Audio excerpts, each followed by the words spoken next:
Bonjour. J'avoue que c'est très difficile de recommencer après un mois de repos et de détente. Et si vous êtes là aujourd'hui réunis pour venir pour m'entendre moi et toute l'équipe, il n'y a qu'une seule raison, c'est que vous êtes motivés. C'est la motivation d'enchaîner cette histoire ou bien cette aventure de Toastmaster qui vous a poussé à quitter vos maisons et venir assister à notre événement aujourd'hui. Et je vous remercie pour ça. C'est pour ça que j'ai choisi aujourd'hui de parler sur le sujet de motivation. Donc je vais partager avec vous vers la fin 5 clés ou bien 5 secrets qui vont vous aider à garder la motivation au quotidien. Mais bien avant cela, j'aimerais bien qu'on définisse ensemble c'est quoi la motivation. La motivation en fait c'est quoi? C'est l'engagement ou bien c'est un état d'engagement qui va nous pousser d'agir.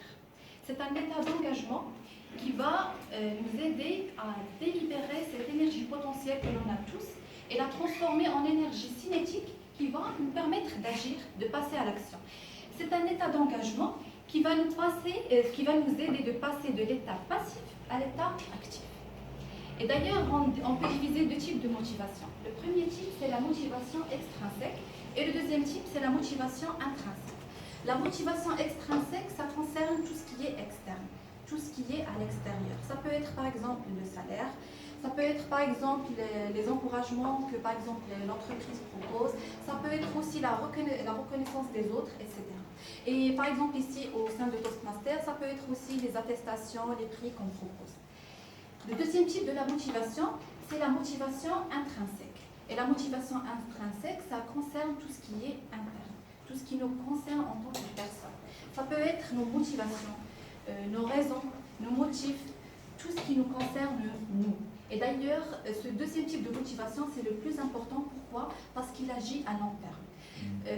Les motivations extrinsèques, certes, ils sont importantes, mais ils agissent à court terme. C'est pour cela que pour ébahir les gens, pour atteindre nos objectifs, il faut travailler sur la motivation intrinsèque. Je pense qu'on a tous vécu cette expérience d'être ébahis devant un discours motivant, d'assister à un événement très réussi qui crée en nous cette flamme de motivation qui nous pousse nous aussi à rêver, à se dessiner des objectifs, à dire moi aussi je veux faire, moi aussi je veux atteindre et commencer à rêver. Mais je pense qu'on a tous vécu cette expérience de c'est génial, je veux faire, moi aussi je peux faire. Et puis le premier obstacle, oh là là, je ne savais pas. Le deuxième obstacle, c'est dur. Et puis on recommence, je ne peux pas, je ne savais pas, paf, je déteste la vie. Et on peut déclencher ce qu'on appelle un cycle de démotivation. Et par certaines personnes aussi, ça peut être un cycle de dépression. Donc je vais dire qu'il n'y a pas une solution miracle pour persévérer, pour rester motivé au quotidien. Et le vrai challenge, c'est de garder cette flamme, de la booster et de la préserver jusqu'à atteindre les objectifs qu'on a fixés au début. Et en faisant des recherches, j'ai trouvé qu'il y a 5 points. Si on travaille sur ces 5 points, on peut atteindre cette persévérance et garder cette motivation tout au long du quotidien. Le premier point, c'est le fait d'avoir une vision. Avoir une vision à long terme, par exemple, se projeter dans 5 ans, se construire une image que l'on veut atteindre. Par exemple, un poste qu'on veut décrocher, un salaire qu'on veut atteindre, un pays qu'on veut visiter. Tout ça va nous éclaircir le chemin à parcourir et il va nous aider à rester tout le temps motivés. Le deuxième point, c'est le fait de se focaliser sur les motifs, les raisons. C'est le fait de se focaliser aussi sur le pourquoi de la chose. Beaucoup de personnes tombent sur le piège de se focaliser sur le comment et dès qu'on commence à penser sur le comment des choses, on peut dire qu'on a déclenché un cycle de démotivation. C'est pour ça qu'il faut se concentrer sur le pourquoi de la chose et les raisons qui vont toujours nous booster et nous pousser à agir. Le troisième point, c'est le fait de se créer un rituel de succès. C'est quoi un rituel de succès? C'est le fait d'apprendre de nouvelles habitudes, de se dessiner un nouveau schéma qui va nous aider en le répétant systématiquement à atteindre nos objectifs. Il faut garder à l'esprit que ce que l'on est aujourd'hui, c'est le fruit de ce que nous avons fait hier, c'est le fruit de nos habitudes anciennes. Donc pour changer notre vie, pour garder notre motivation, on doit toujours se tracer un chemin, essayer de le répéter pour espérer avoir de nouveaux résultats. Le troisième point, c'est le quatrième point, c'est le fait d'être conscient. on doit toujours garder à l'esprit que nous sommes libres de penser et que nous sommes responsables de notre vie. S'il y a une personne qui va t'aider à changer, eh bien c'est toi-même. Personne ne va t'aider à changer, il n'y a que toi qui va t'aider à changer.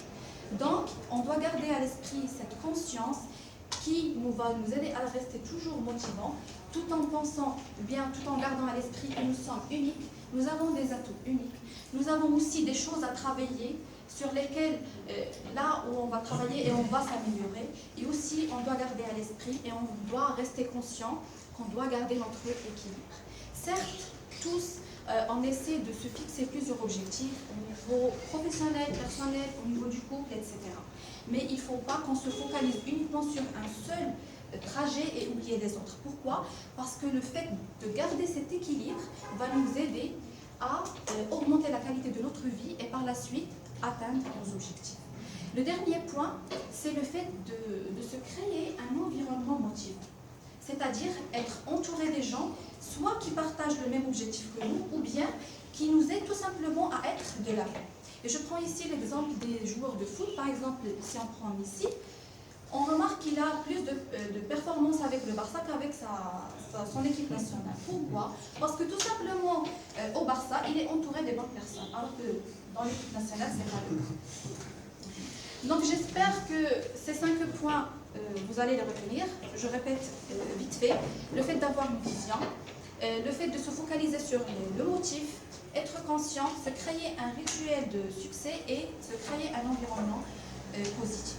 J'espère que vous allez utiliser ces 5 points pour réussir votre aventure Toastmaster, pourquoi pas pour réussir dans votre vie et ébahir les gens. Merci.